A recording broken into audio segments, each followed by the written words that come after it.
आज के टाइम पे कुछ वर्ड हम बहुत कॉमनली सुन रहे हैं, जैसे इथेरियम, रिपल, लाइटकॉइन और क्रिप्टो करेंसी। और ये वर्ड एक आम आदमी को इस तरीके से समझ में आते हैं। मान लेते हैं कि कोई बिल्कुल टिपिकल हिंदी मूवी देखने वाला बंदा डायरेक्ट एवेंजर के पार्ट 2 के अंदर चला जाए, यानी डायरेक्ट वो कर्ण अर्जुन से, जय वीरू से डायरेक्ट आयरन मैन लोकी की तरफ शिफ्ट हो जाए, तो उसको थोड़ा बहुत समझ में आता है, लेकिन उसको बेसिक आइडिया नहीं लग पाता। तो एक आम आदमी के लिए ये रिपल, क्रिप्टो करेंसी आज के टाइम पे इसी तरीके से वे करती है।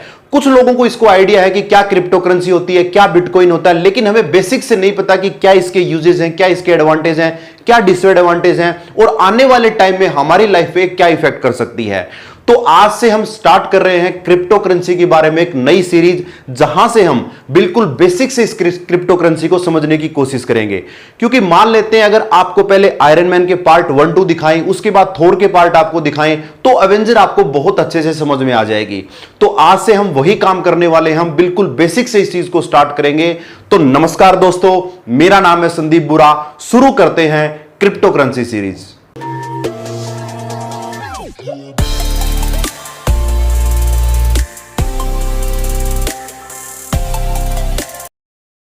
तो क्रिप्टो करेंसी को समझने से पहले हमें कुछ बेसिक चीजें समझनी पड़ेंगी। सबसे पहली चीज है करेंसी, क्योंकि क्रिप्टो भी एक तरह की करेंसी है। तो हम अगर करेंसी का थोड़ा सा हिस्ट्री को उठा के देखें तो आपको पता लगेगा कि कैसे कैसे करेंसी के अंदर चेंजेस आते रहे, यानी कैसे कैसे उनके अंदर डेवलपमेंट होना स्टार्ट हुआ। तो अगर आपने हिस्ट्री पढ़ी होगी तो आज से लगभग 1200-1300 साल पहले सबसे पहले एक दूसरी चीज का आदान प्रदान होता था। यानी अगर आपके पास गेहूं है और आपको लोहा चाहिए तो आप गेहूं उनको दे दीजिए, आपको बदले में लोहा मिल जाता था। उसके बाद आपने पढ़ा होगा कि मेटल के सिक्के आए, चमड़े के सिक्के आए इससे पहले, और उसके बाद हम आज के टाइम पे देख रहे हैं कि पेपर करेंसी बहुत ही आसानी से चल रही है। आप 100 का नोट, 500 का नोट, 2000 का नोट यूज कर रहे हो। और उसके बाद करेंसी का एक नेक्स्ट डेवलपमेंट हुआ प्लास्टिक मनी, जिसको हम बोलते हैं क्रेडिट कार्ड। यानी आपने देखा कि करेंसी के अंदर पिछले 1500 साल से हिस्ट्री देखोगे तो डेवलपमेंट होता जा रहा है। जब प्लास्टिक मनी आई थी तो हमें शुरू में यह लगा था कि यार क्या ऐसा पॉसिबल है कि कोई एक प्लास्टिक का कार्ड आएगा और उससे हम अपनी सारी चीजें खरीद लेंगे। उस टाइम पे हमें विश्वास नहीं था इस चीज के अंदर कि यार रियल में ये पॉसिबल हो पाएगा। लेकिन आज के टाइम पे ये क्रेडिट कार्ड बहुत ही कॉमन है। तो अगर मैं प्लास्टिक मनी का नेक्स्ट अगर डेवलपमेंट मनी का देखूं तो वो होने वाला है डिजिटल करेंसी, जिसको हम बोलते हैं क्रिप्टो करेंसी। तो मेरा समझाने का मतलब यह है कि ड्यूरिंग द टाइम करेंसी का डेवलपमेंट होता जा रहा है, और क्रिप्टो करेंसी भी एक ही तरह की करेंसी हम मान सकते हैं जिसको डिजिटल फॉर्म में हम यूज करेंगे। अब हम समझते हैं करेंसी का दूसरा पैरामीटर। दूसरे पैरामीटर के अंदर आता है कि करेंसी की वैलिडिटी कैसे होती है। भाई कोई भी करेंसी को कोई कंट्री या कोई दूसरी कंट्री कैसे एक्सेप्ट करती है, तो उसके लिए कुछ कॉमन बातें हैं। नंबर एक चीज कि वो करेंसी बहुत सारे लोगों के पास होनी चाहिए। जैसे इंडिया के अंदर रुपी चलता है तो आपने देखा होगा कि रुपीज इंडिया के अंदर सारे लोगों के पास है, आप कहीं भी उसका इंटरचेंज कर सकते हो। दूसरी चीज क्या है, कोई भी दुकान वाला, कोई भी मर्चेंट उस करेंसी को एक्सेप्ट करता हो। अगर आप इंडिया के अंदर डॉलर यूज करेंगे तो डायरेक्टली कोई एक्सेप्ट नहीं करने वाला। तो बहुत सारे लोगों के पास वो करेंसी होनी चाहिए। दूसरी चीज ये है, और मर्चेंट उसको एक्सेप्ट करे। तीसरी चीज क्या है, सोसाइटी का, एक कंट्री का और दूसरी कंट्री का, यानी वर्ल्ड वाइड उस करेंसी के ऊपर ट्रस्ट होना चाहिए।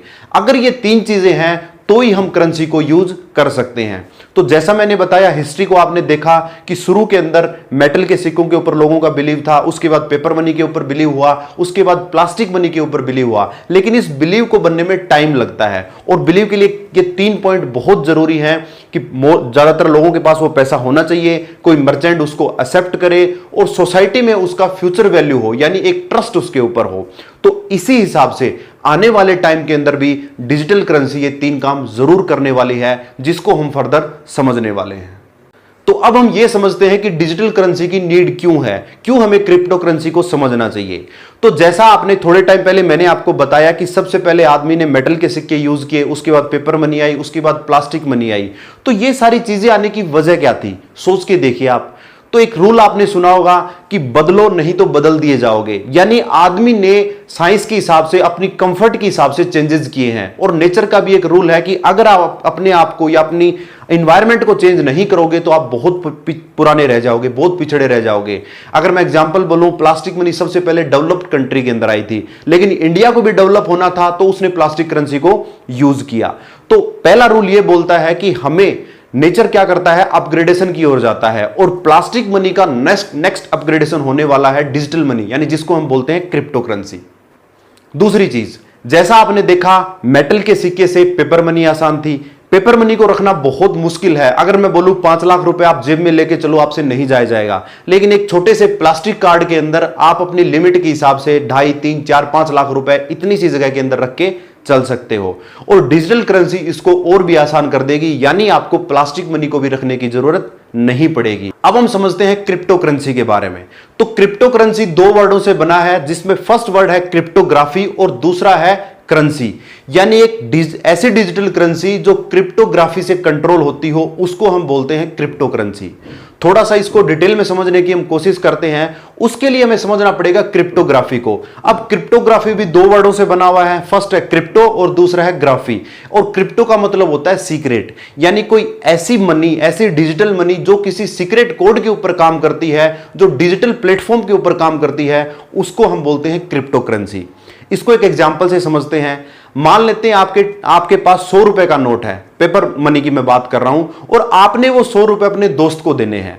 अब आप क्या करोगे, आप वो 100 का नोट अपने जेब से निकालोगे और अपने दोस्त को दे दोगे, यानी आपकी पॉकेट से 100 रुपए का नोट दोस्त के पास चला गया। ये नॉर्मल वे है। अब हम बात करते हैं क्रिप्टो के बारे में। अब क्रिप्टो करेंसी में क्या होगा, आपके पास 100 रुपए का नोट नहीं होगा, लेकिन आपके पास 100 रुपए का एक कोड होगा जिसको आप एनक्रिप्ट करोगे। ठीक है, आपके पास 100 रुपए का कोड है, आप उसको एनक्रिप्ट करोगे और वो डिजिटल प्लेटफॉर्म पे आप अपने दोस्त के पास भेज दोगे। अब वो क्या करेगा, उसके पास भी एक कोड होगा जिससे वो उसको डिक्रिप्ट करेगा, यानी 100 रुपए का नोट आपके पास से डिजिटल फॉर्म में आपके दोस्त के पास चला गया, और इसी को हम बोलते हैं क्रिप्टो करेंसी। अगर इसकी डेफिनेशन की मैं बात करूं तो क्रिप्टो करेंसी एक डिजिटल मनी है जो पीयर टू पीयर नेटवर्क के ऊपर काम करती है, यानी दोनों नोडों के ऊपर एनक्रिप्ट और डिक्रिप्ट का फॉर्मूला क्रिप्टो करेंसी के अंदर लगता है। हो सकता है कि कुछ कम आपके चीज समझ में आई हो, लेकिन आने वाले वीडियो के अंदर जब हम डिटेल से इसके बारे में समझेंगे तो आप बहुत अच्छे से इसको समझ लोगे।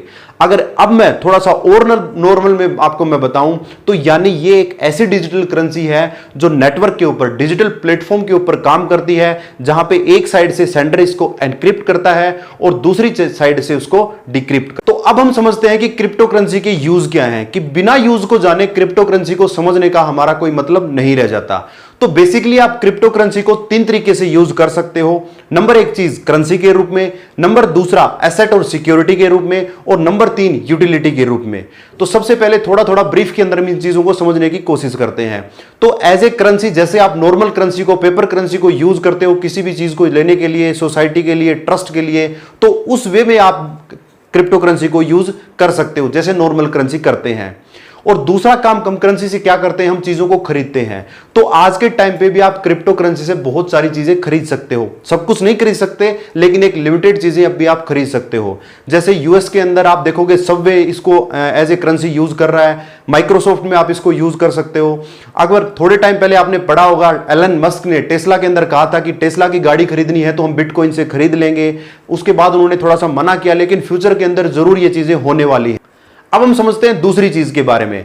क्रिप्टो करेंसी को आप एसेट और सिक्योरिटी के रूप में यूज कर सकते हैं। तो आज के टाइम पे अगर एसेट की बात करूं, आपके पास अपनी गाड़ी एसेट है, आपके शेयर आपके एसेट है, म्यूचुअल फंड आपके एसेट है, क्योंकि इनसे आपको कुछ ना कुछ रेगुलर इनकम आपके पास आती है। ठीक उसी वे में आप क्रिप्टो करेंसी को यूज कर सकते हो, क्योंकि आपने देखा होगा कि पिछले 10 साल के अंदर क्रिप्टो करेंसी का प्राइस बहुत ज्यादा बढ़ गया है। तो एज ए एसेट भी आपके लिए क्रिप्टो करेंसी काम करती है। नंबर 3 चीज आती है यूटिलिटी। अब यूटिलिटी में हम क्या करते हैं, नॉर्मल वे में हम पैसे से हमारे बिजली के बिल, पानी के बिल और बहुत तरह के बिल हम भरते हैं। सेम उस वे में आने वाले टाइम के अंदर आप क्रिप्टो करेंसी से अपने यूटिलिटी की पेमेंट भी कर पाओगे। तो इस वे में हम क्रिप्टो करेंसी को यूज कर सकते हैं। अगर मैं आपसे शॉर्ट में बात करूं, आपने हिस्ट्री देखी होगी, ड्यूरिंग द टाइम करेंसी के टाइप चेंज होते हुए, और उसका चेंज होने का मेन रीजन ये था कि आदमी हमेशा सहूलियत की तरफ जाता है, अपग्रेडेशन की तरफ जाता है। जो चीज उसको सहूलियत वाली लगती है उसको वो अडेप्ट कर लेता है। नो डाउट थोड़ा सा टाइम उस चीज को अडेप्ट करने में लगते हैं, लेकिन हमेशा आपने देखा होगा वर्ल्ड साइंस हमेशा अपग्रेडेशन की तरफ जाता है। तो इसमें कोई शंका या कोई दोहराई वाली बात नहीं है कि क्रिप्टो करेंसी फ्यूचर करेंसी 100% होने वाली है। तो हमें इसके बारे में जरूर आज से समझना चाहिए, ताकि इसको सही वे में हम करेंसी के रूप में, एसेट के रूप में, यूटिलिटी के रूप में हम इसको यूज कर सकें। और जैसा मैंने बताया, आने वाले वीडियो के अंदर हम बहुत सारी चीजें कवर करने वाले हैं। तो उम्मीद करता हूं यह वीडियो आपको अच्छी लगी होगी, क्रिप्टो करेंसी के बारे में कुछ आइडिया आपको जरूर लगा होगा। आने वाले टाइम में हम कुछ और इससे रिलेटेड टॉपिक कवर करेंगे जिससे आप इसको और अच्छे से समझ पाओगे। नेक्स्ट वीडियो में हम कवर करने वाले हैं क्रिप्टो करेंसी के एडवांटेज के बारे में, कुछ डिसएडवांटेज के बारे में, और इसको लेके कुछ कॉमन मिथ्स हैं कि कैसे कैसे हम इसको यूज नहीं कर सकते। तो उन चीजों के बारे में हम नेक्स्ट वीडियो में जरूर डिस्कस करेंगे। तब तक के लिए सीखते रहिए, सिखाते रहिए। जय हिंद, जय भारत।